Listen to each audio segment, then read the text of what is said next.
Welcome back to another episode of the Reproductive Rebel podcast. Hi, I'm Adrienne Irizarry. I'm an East Asian medicine practitioner who is passionate about women's health and helping women to live their best lives.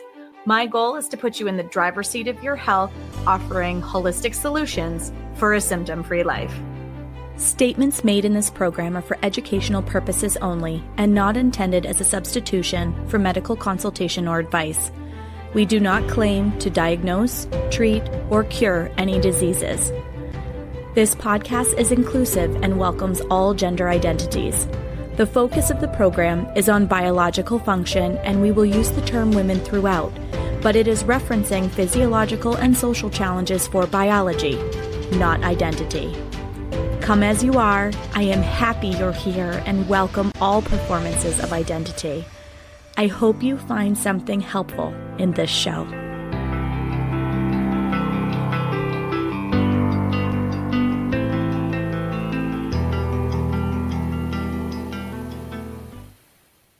I am so honored that I get to interview today's guest. I have been such a fan of her expertise, of her career. She is actually one of the reasons that I was inspired to start doing the work that I'm doing. I have learned from her work to be able to do what I am doing now as a professional. So I am going to have her introduce herself because I can't even do it justice. And I'm like fawning over here because I'm so excited to be able to do this interview. Oh my gosh, you're so sweet. And I'm so happy that if I gave you even anything, one thing that helps you to help your patients more effectively, easier, then that's just such a win. Like, I think the more that we collaborate, we just keep extending our knowledge in ways that allows all of us to just serve women more powerfully, more effectively, communicate better, help them understand. Like, we can talk ad nauseum about this. So who am I? I'm Kirsten Karchmer, and I was one of the first board-certified reproductive acupuncturists in North America. I spent 20 years in 3 clinics in Texas, helping over 10,000 women. And in 2016, I read a study that said less than 3% of women, can afford fertility treatments. 3%. That means 97% of women and couples who want to have families don't have access to resources to help them if they're struggling. And I felt kind of sick when I read that. And I felt ashamed, to be honest, because while I was very proud of all the women that I did help, I was like, 10,000 is nothing. Yeah. If only 97% of them, only 3% of them could afford to even go to acupuncture. It is also cost prohibitive for a lot of people. And so I had this idea, I'm like, could I build something that was even remotely as effective as coming to the clinic that would be something that women could use to help them to identify the subclinical factors and get curated instructions on how to repair them. And then the app in the pilot beat me. I love that. I have had very similar thoughts as well. And it's actually, again, one of the reasons why I was really inspired by your work and the work of Randine Lewis and so many, Laura Ehrlich, Jeffrey Ewan. Like, there's just so many incredible people who have brought their expertise to the forefront to be able to help people with reproductive related challenges. I was experiencing them. I did not have help in the Western medical model. IVF did not feel aligned to me because I was getting pregnant, but I wasn't staying pregnant. And I really was like, there has to be a why.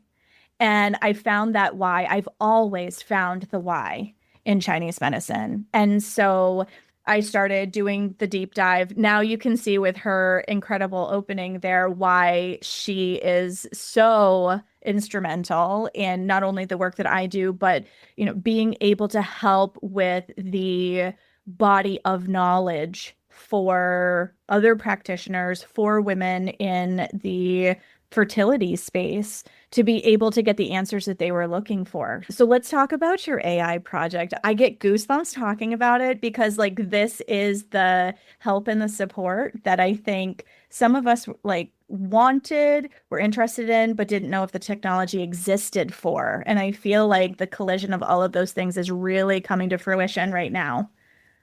We are definitely at an inflection point. And a lot of people are really afraid of AI But the reality is that they were afraid of microwaves, and maybe microwaves are not that good for you, but I use a microwave every day. In fact, I just warmed my lunch up really quickly with it. The computer, they're like, this is going to take over society. And I think AI has the potential for much bigger problems than just like even a cloud computing system. But at the same time, my guess is that we will be at the inflection point of like either AI will help us to solve some of the biggest problems on our planet that were never solvable by our own human minds, or if they take over. I think it's possible. I always talk to my AIs very nicely. Do you speak correct English? I'm always like, so if you guys take over, like, don't forget I was one of the nice ones, okay? I was trying to like use you to help our people. Like, really, we have these conversations. So, essentially, I've been sort of building this for 7 years on the algorithm. So started with 800 questions that I could potentially ask in a consultation, right? Everybody, like if you really do a thorough consultation and you go down every decision tree, there were 800 potential questions. We wrote them we had walls all treated with stuff that you could whiteboard on. Oh, cool. And the guy who used to work with me at Conceivable, Rob, and we sat there for weeks saying, if he's an reproductive acupuncturist too. So we're like, if this is true, what else has to be true? And so, like, what can we cross out? What can we cross out? What are the biggest drivers? How do we aggregate those? And how essentially what we're building is not an app. So I'm actually extremely proud of this part. And this is going to get you really jazzed up because this is going to take it way higher than what you thought before. We're basically building the first operating system for women's health. Oh, I love this. Right? So because it's the reason why it's not an app is typically one directional, like you track and it just reports like how many steps you got, what your temperature was, might predict ovulation, but there's not a lot of bidirectionality. But in the conceivable system, we have two things going on. You have one vertical of the AI. And in Chinese medicine, we can do this, right? Because we're never treating anything. We're always treating everything. Yes. We don't need a diagnosis. We don't need an individual app for every single thing.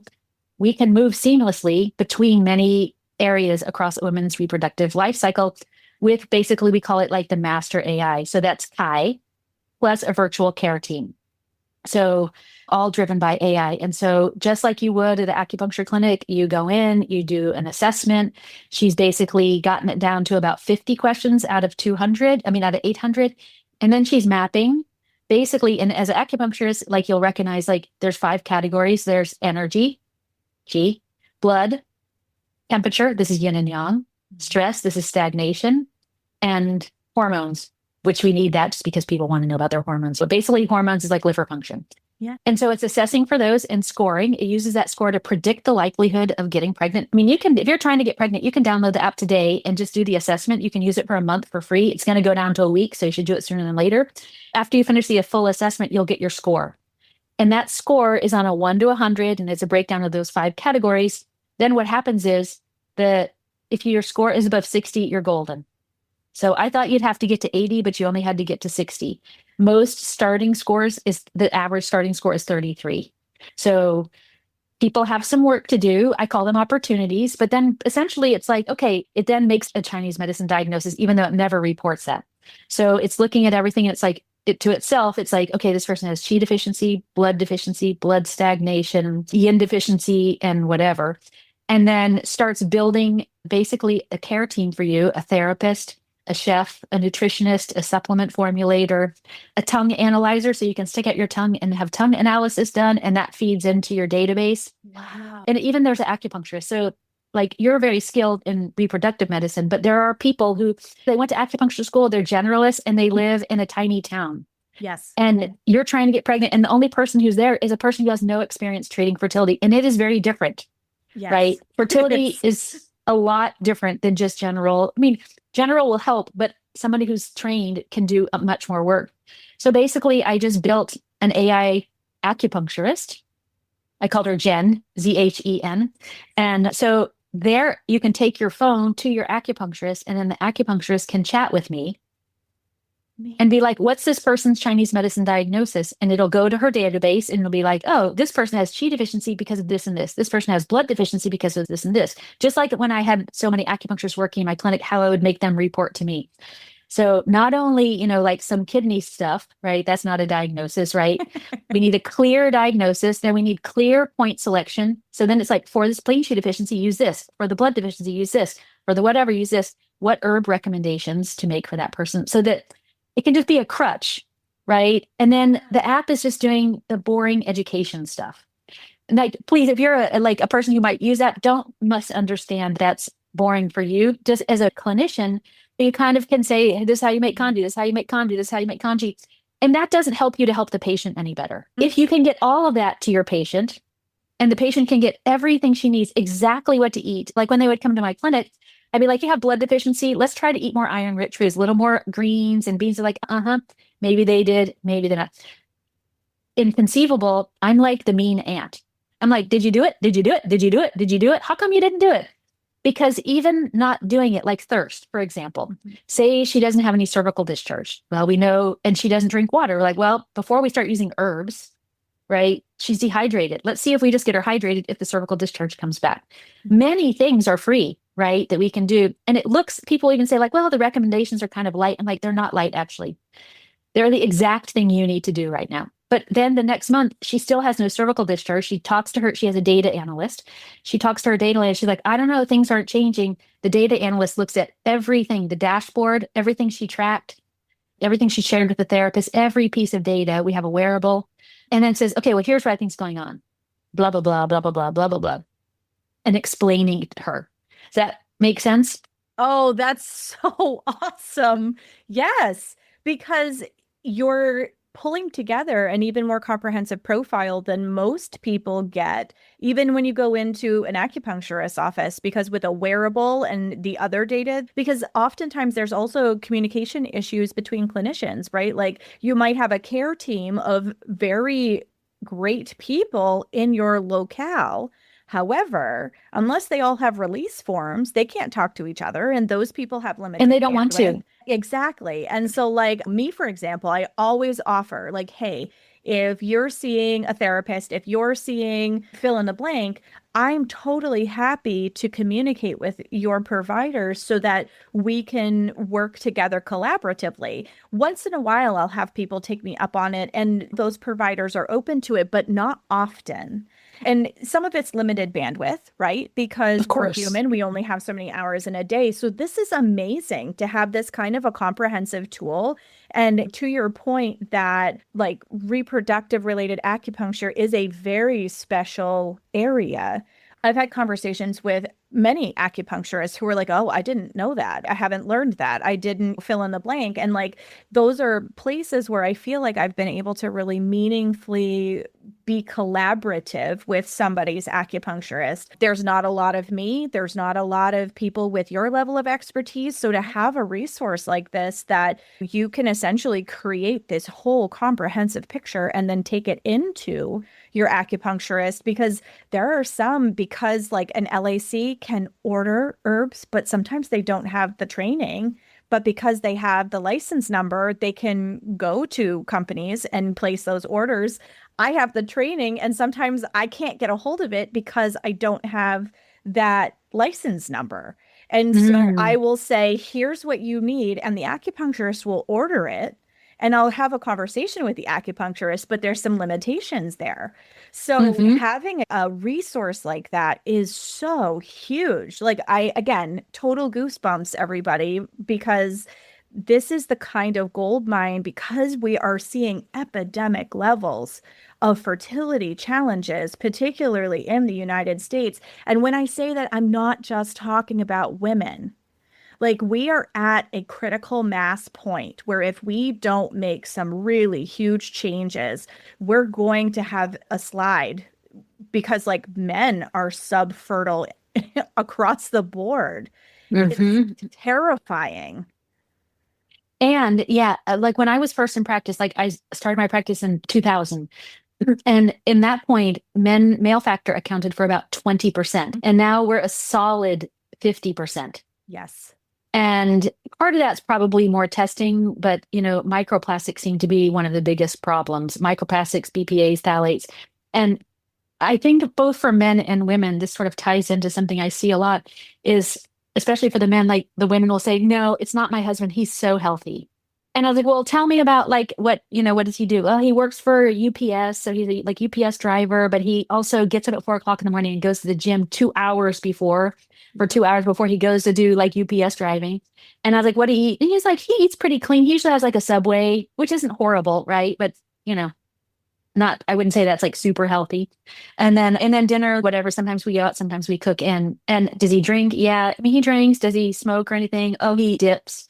It's Mhm. nothing is horrible, but there's a bunch of little things that are big insults to the sperm. And it's important because Paul Turek's work, he's a urologist in California, who's a real friendly for acupuncturists. He had published a study that showed that abnormal semen parameters significantly increase men's risk, long-term risk for earlier onset prostate cancer, more severe prostate cancer, diabetes, and heart disease. Mm. So men don't want to pay attention to it, but we should be actually doing men's semen analysis is like once every few years because these men who think they're really healthy, and then we see they have zero morphology or 1% morphology, or the swimmers, like the motility is very low. I always say, like, how do you fix low motility? I'm like, if your guy has low motility, the sperm are tired. Ask the guy, what's your energy like on a 1 to 10 with no caffeine for 2 days or exercise for 2 days? He's going to be tired.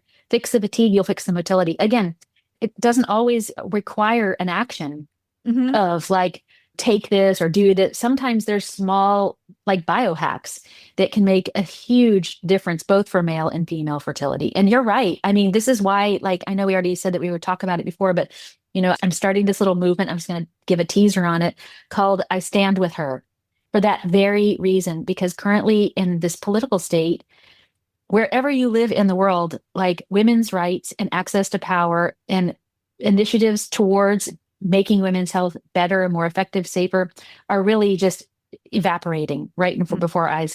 And now in our country, what I see is women are divided. Yes. We're more divided than we have ever been in any historical period that I can find. And that's really dangerous for ourselves because as our rights are being eroded, we are not coming together to stand up to be like, if we don't stand up for our health rights, our reproductive rights, our research rights, everything about what it means to be a woman, then we will never win. We need every single woman. And so I had this idea of like using the hashtag I stand with her as a challenge to remember that we are the future of the species. Mhm. That is our opportunity and privilege. You don't have to, if you don't, I mean, it doesn't mean like that's the only reason that we're here, but like it or not, without us, the species ends in like Mhm. a generation. And it is happening, right? All our health, our fertility for both men and women. And yet we're doing less and less to care for the health of both women, pregnant women, postpartum, all of that. And so I have this idea like, imagine if all women were like, first, we're going to protect the children. And how we protect children is by protecting women. And we're going to be steadfast in that. And I don't care who you voted for. I don't care your immigration status. I don't really care about anything, but you're a woman and I'm going to stand with you.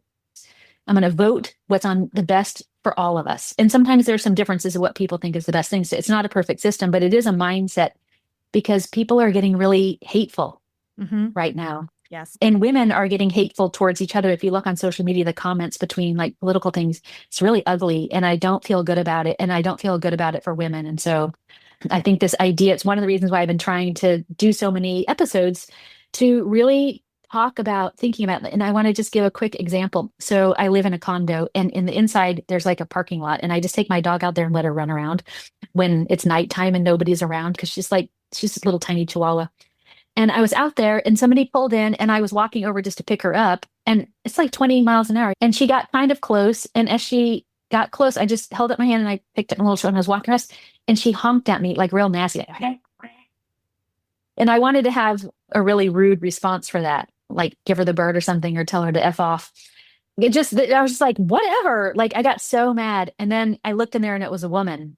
And I was Mm. like, I don't like how you're acting, but I'm still going to stand with you because standing up for ourselves is probably the most important thing we can do in our lives right now. Because if we don't, our daughters are really going to get screwed. Not literally. Well, maybe. Yeah. I'm terrified for my daughter's future, and I have two of them, with the direction that we're headed in right now. And like we just foreshadowed, we're going to do another episode specifically on this because it is such an important topic. But like it dovetails with this fertility conversation because there have been things put out there around incentivizing people to have babies, and yet there's no support for postpartum women. We have what postpartum means and how to care for a woman's body all backwards in our culture today. Even pregnancy, like there's such a rush for some people to get pregnant. It's Mhm. like when they've decided that they're going to get pregnant, they wanted to be pregnant yesterday, right? And they don't do the groundwork. And we do see that in the health of the next generation, in our children. And Yes. so I tell people, like, this is that critical point in your journey where not only are you improving your own chances for conception, but you are improving the health of the next generation. How often you are going to have to seek intervention in order to support the health of your child. And I think that the thing that people don't think about, and I don't like scare tactics, but I will tell you that, like, so I was diagnosed with MS when I was 20, and I've been largely really healthy. Like, after I ended up going to acupuncture school and went to an acupuncturist and all that, that's kind of how I got to be an acupuncturist. But when I got pregnant with my daughter, who's now 20, like I was really exhausted because I had a very challenging first child. I was exhausted. I was so blown out, but I was getting close to like 37. I was like, I always said you should try to have your babies before 37 if you can. Doesn't always work out that way, but that's what I would shoot for if I'm 20, like planning now, finish having your babies by 37. Again, it doesn't always work out that way, but I was just feeling the pressure of that. And then, like, when my daughter turned 19, she has a real serious rare autoimmune disease that we can't figure it out. And is it related to how my health at the time of conception? Like, no way to know. Like, definitely, I have a big family history of autoimmune diseases, but certainly I feel guilty about it. Of Like, course. man, knowing that I have a pre-existing condition, I should have done more groundwork, because then when I have to see her suffering, part of me feels like, I mean, I gave it to her anyways because of just my genetics, right? But like, did I contribute to that by not just taking a little bit more time and really preparing for her and giving her the best opportunity? Would it have made a difference? There's no way to know. You can't really live in the past, but certainly you don't want to be in a situation where, like, man, I was so blown out and I just pushed through, and then now my kid's not as healthy as they could be. Again, I don't mean that to be in a scary way, just as something to think about, just to be like, I always say, like, make sure that all of the decisions that we make are ones we're going to feel good about in the future. And we can't ever know. So, Yeah, I have a similar story actually. I became unexpectedly pregnant with my first child. Not only had I just been diagnosed with celiac disease, but I was like trying to figure that out and navigate it and navigate an irregular cycle at the time that I got pregnant with her. And so, like, I actually thought my thyroid was dying. I was like, nope, this has to be a thyroid problem. I'm way too tired. I don't know how it could possibly be anything else. And then the doctor's like, congratulations, you're 8 weeks pregnant. I was like, I'm what? But I look at her and she does. She has an earth imbalance and we have to work really hard at it. And it breaks my heart when she's struggling with symptoms and whatnot. Because I feel responsible that I mm, wasn't at my best. Now, granted, her conception has a really weird story attached to it, but like, I just wasn't my best. And so I conceived my second child when I was 39.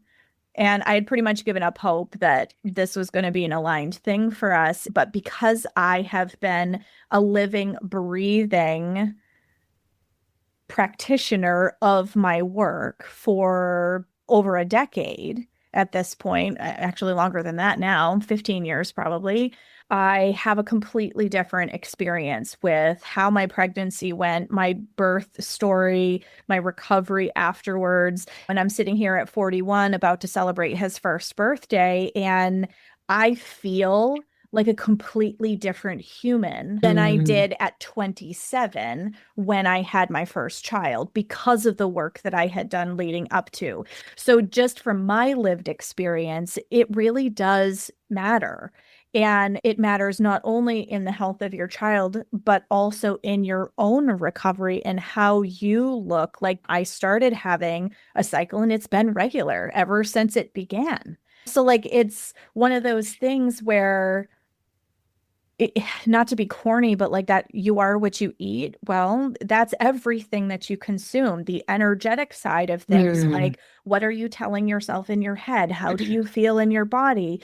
What are you putting in your body for input?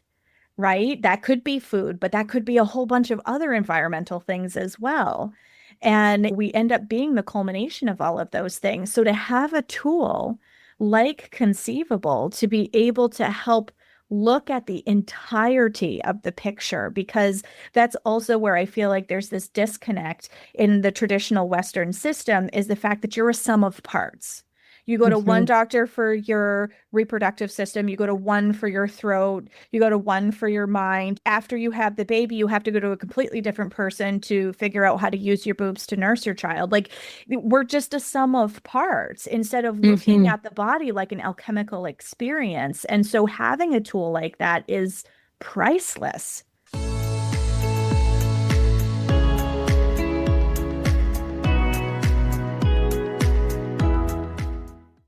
And now we will take a short break from our episode to share an offering that will take your healing to a whole new level. How would it feel to stress less, feel more spaciousness in your body, all while reducing physical symptoms?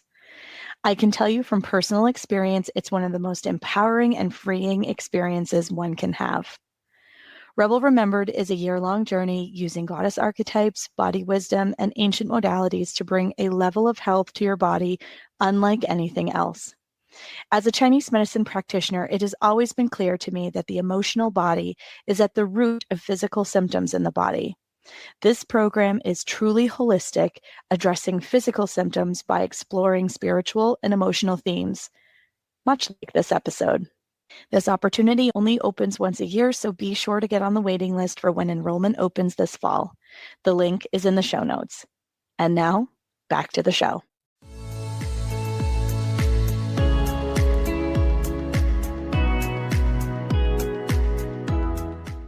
I love what you just said, though, because it is true. We actually tried to have this sort of care team at my clinic where we had a physician, a therapist. And the problem is that it's often hard. Like each person has their idea of what's best for the patient. And it's not who's right or wrong, but that's the worst plan, right? Because you're not getting this concentrated effort around everybody being aligned. So, like in the conceivable care team, the Kai is basically organizing the database, right? Collecting the right information and scoring it and doing that. And then every other person knows what to do. Like Mhm. they're following basically the treatment plan that Kai created. And so you get this consistency that is really hard to get alignment for. I found it really hard to find like other clinicians who were like aligned. Like a lot of people want to do a lot of testing, which I don't think is worth it. I don't need a Dutch test to know if you have adrenal failure. If your energy is a 2 out of 10, you have adrenal failure, right? I don't need any hormone testing. I don't need a proof kit to know if your progesterone is low. If your temperatures don't get above 98, you have low progesterone, right? It's so easy, right? We can look at so many signals, and that's basically been everything that I'm working is like, how do we make it all more affordable? And one of the things we just are launching right now is we had a clinical grade line of supplements. And historically, I've always hated supplements because I feel like using supplements is like not doing behavior. You know, it's like, Mhm. I don't want to use supplements. Supplements should be the icing. Supplements Mhm. now, I think, are the gasoline. If you're making the behavior changes and the diet and lifestyle, and then you put super high quality supplements, the targeted supplements on top of that, you get fire, right? It really goes fast. But we were using like the same manufacturer basically as like Thorne and Metagenic. So ultra high quality stuff, but it was extremely cost prohibitive. So if you were taking everything that we thought would benefit you, it'd be like $500-600 a month, which is against everything that I stand for, which I want to make it affordable. Almost nothing is the goal, right? And we just by luck, we came across this new manufacturer, same quality, probably same manufacturer, but much bigger reach. And what they're doing for us is now the app tells you, like, you have a formulator in the app, and she tells you these are the supplements that'll be beneficial and why. And then basically, if you agree, you can buy it. And so instead of paying for individual bottles, if you agree, if you want it, she just takes those 8 supplements and the manufacturer packs them into individual daily packs Oh, and puts cool. your name on it. It's customized to you and then comes, and then so there's no plastic, which I really like. The box is cardboard that holds them. And then you just each day take one, take it out, exactly personalized to you. And now we've gotten the price down, same high quality, It's about $70 for all the Wow. supplements for the month.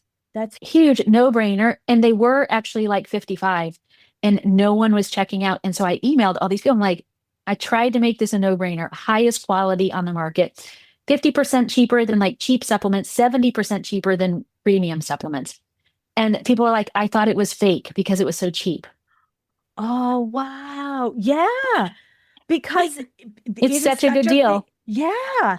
It, I We mean, were just having like a 15% margin, like a really low margin. Cause I was like, I don't need the margin. Even if you're just paying a little bit of margin and we have enough users, we can keep the price really low. Whereas most people have 100% markup, which is important because if you're buying a $30 product, it means the company's paying three for it, oh, that makes typically. me queasy.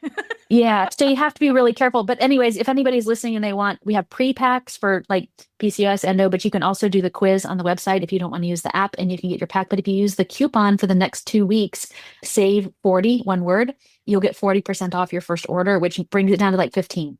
Wow. The reason we did that was because the most common feedback we've been getting on the packs are like, holy crap, I've been taking stuff off Amazon and I didn't feel anything. Sometimes I felt sick or had side effects. I had no side effects. And that's the first time I actually feel better. I can tell a difference. And so I just wanted to make it a no-brainer. Like, here, I'm going to basically give it away. Try it for a month. If you will feel a change, especially if you can combine it with the app. But those are the kind of fun things for me is really fun. Like what's happening right now, what's working with it. Like I really don't recommend fertility monitors or trackers. I always try to say, please don't use those. It's a big fat waste of money.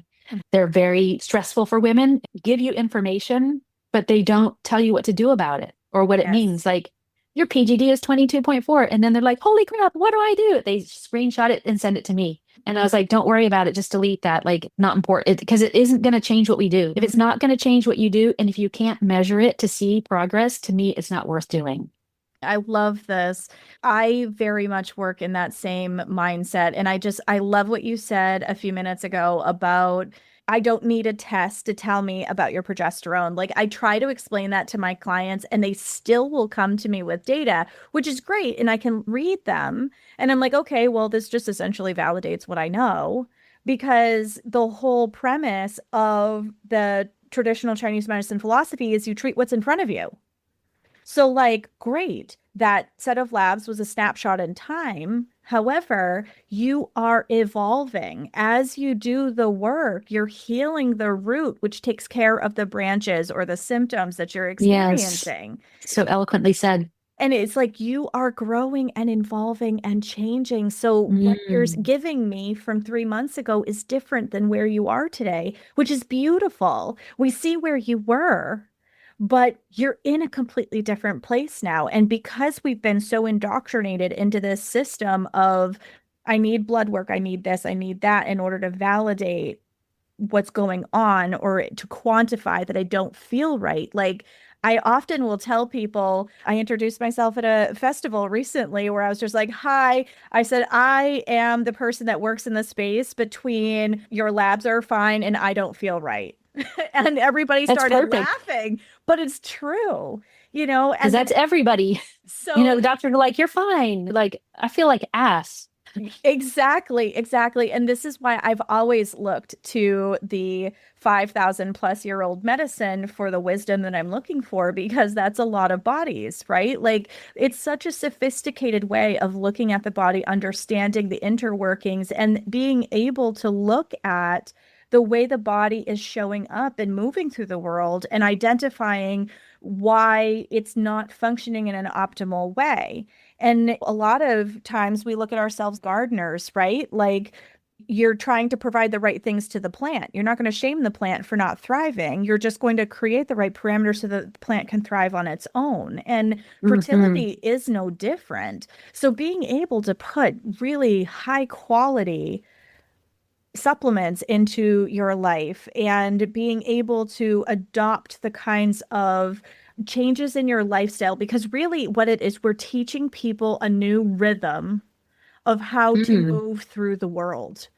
Because our modern life is chaotic and it's too busy, and our nervous system feels like we're constantly being chased by a saber-toothed tiger. And that does not create the safe space that the reproductive system needs to thrive and be able to feel safe enough that it's okay to bring life into the world. You're 100% right. And even on the 3 months, like when they were bringing you labs from 3 months ago, I used to always say when I was still in clinic, I would say, you know, I didn't say it like you said it because that was actually very elegant, but I'd always say, like, listen, if you haven't improved in 3 months, you should fire me. In 3 months, you should be 80% better. And if you're not, you should fire me because in 3 months, you should get a lot of progress done. And if nothing's changing, I don't know what I'm doing. And so Yes. that makes that even more irrelevant. And it's like when they would bring me labs, even now when they're showing me like their Prove and Anato monitor stuff, I was like, so how do you feel when you use this app? They're like, well, when I go into it, I feel a little bit hopeful, like when I'm getting ready. And then I start looking at it and then I get confused and then I get depressed and then I start Googling. Like almost 100% of people report that. Just ask them. And I was like, the problem is that also what those apps aren't doing, the most important piece of education that they're not telling them is that if you have longer than a 32-day cycle, we have an egg quality issue. Because as ovulation gets past cycle day 20, the egg starts to degrade. Mm-hmm. So instead of saying, huzzah, let's catch ovulation wherever the hell it lands, like who cares if it's on day 92? Get sex and you'll get pregnant. Well, maybe you'll get pregnant. There isn't a single study that shows that using a fertility tracker or monitor increases live birth rates. So what I deduce from that is they help you to get pregnant only to leave you with a loss, which I'd rather you not get pregnant than have a loss if we can avoid it. Like what you were saying at the beginning of the call, right? We have to take the emphasis off of the BFP, the big fat positive. It's not useful. It's too much monthly pressure, and put the emphasis on, okay, how do we optimize so that not only are we able to get pregnant, right, but stay pregnant? What are the key features? What are the key functions? What has to work in order for you to stay pregnant? Exactly. And that is actually, you just described my origin story in all of this. Is I was getting pregnant, but I wasn't staying pregnant. Mm, And I was offered IVF with ICSI. No explanation as to what ICSI was. The reproductive endocrinologist that I went to at the time, it was like, your results are fine. Your husband's results are fine. I'd have no idea why you're having a hard time getting pregnant, although that was not my issue. But we can do IVF with ICSI. And then he walked out of the office. And I was like, wait, freeze. Hold on. No, come back here, sir. it Like, was only 5,000 extra. right? Exactly. I was like, what just happened here? So I had to have the ugliest cry ever over it first, but then I got angry and I was like, but you didn't answer my question. And honestly, I couldn't get an answer from him, which again led me back towards Chinese medicine because I'm like, Mhm. there has to be a reason. I was the why child growing up, gave my mother gray hair, but honestly, like I just in the core of my being knew that there was a why that this was Mhm. happening. I Mhm. found that why. Right. And it breaks my heart when I see people trying to rush through the process because they feel like their clock is ticking really hard. And sometimes they're 33 and they still feel that pressure. Mhm. And they're so willing to rush trying to get to this end goal without looking at really, at the end of the day, the goal is to hold your baby, And not baby to be just, healthy too. yes. And for the baby to be healthy. Like those things are ultimately what's important because you're trying to build a family, not just Yeah. have a positive on a test. Right. Right. Yes. I mean, I think we're speaking the same thing. I do understand though, like I do. once you get it in your mind that you want to get pregnant, for women, I don't think it's so much for men, but for women, something happens, what seems biochemical, right? It just becomes just an obsession. And Mhm. especially for your type A types, because they're the ones who are experiencing like, I'm pretty like competent in the world. I can pretty much do anything I want to do except this. And Yes. it's the one thing you can't outwork. Do you know what Yes. I mean? It's Thank it's the you. one thing that working hard does not actually working out harder doesn't help. Yep. Like restricting intermittent fasting does not work. Like this is not about doing something harder. It's actually doing something easier. And I had such a great midwife with my kids. I had my kids with her, and that was like an unbelievable experience. But she told me like on the first day, and this is important for everybody who's trying to get pregnant. She said on the very first day before we even talked, and I was probably even more relaxed in my 30s. She said, so there's only one way to get a baby out. And I was like, through the vagina? And she goes, no, through surrender. Oh, beautiful. That is so true. And I was like, why are you telling me that? I said, do you think that I'm going to have a hard time surrendering? And she's like, well, it seems like you like to be in control. And I was like, I do. And she's like, and it seems like you're a producer. And I was like, I can produce as a competitive athlete. So, we can do both of those things. And she said, so that's really good. She goes, are you good at surrendering? And I said, no. And she goes, well, let's reframe it. Hmm. She goes, people think surrendering is quitting or giving up or that it's a position of weaker power. And she said, but if you look at all the war books, like The Art of War and things like that, surrendering is like Tai Chi. It's like getting out of the way of adversity. And she said, so because you are very disciplined, what we're going to do for the next 9 months is you're going to go into training to be a black belt at surrender. Oh, I So love every that. time your Jewish mother-in-law tries to dominate you, who I love my mother-in-law, she's like, we're mother and daughter, and I'm not even married to her son anymore. Like if she tries to dominate you, you're like, okay, whatever you want. Somebody pulls in front of you in the street and you want to flip them off and tell them, "Bleh," you're like, after you. She's like, use all of that energy use to produce in the world. This is your most important work. She goes, and this is the most beautiful thing. I have told this story probably 10,000 times. She said, every woman in labor starts saying, I'm dying at transition. She goes, I've never seen a birth in which they don't. They get to transition and they're like, I'm dying, I'm dying, I'm dying, I'm dying. And she goes, and one day I realized you are. You Yes. actually are dying Yes. because before transition, before you get that baby out, you still can get divorced. You can still be free. You're still autonomous. And as soon as that baby comes through, right, either gets delivered by C-section or you deliver it, you are now the mother of that child. And that is forever. That is impenetrable. Even if you say, I don't want to talk to you anymore, you are still the mother of that child. And she goes, and that is scary because you must let go of your old life to become a mother.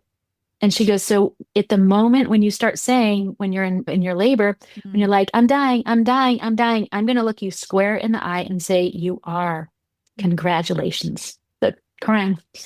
Congratulations. And she's like, let's take a deep breath in and surrender together. And then we just like, and like 3 pushes. She goes, if you don't surrender at that moment, you will suffer a lot. Because she Yes. goes, a woman who's not ready will shut it down and Mhm. you will just labor and the baby will change positions and it will not happen and will end up taking you to the hospital. Yep. So this is serious. And I did not want that to happen.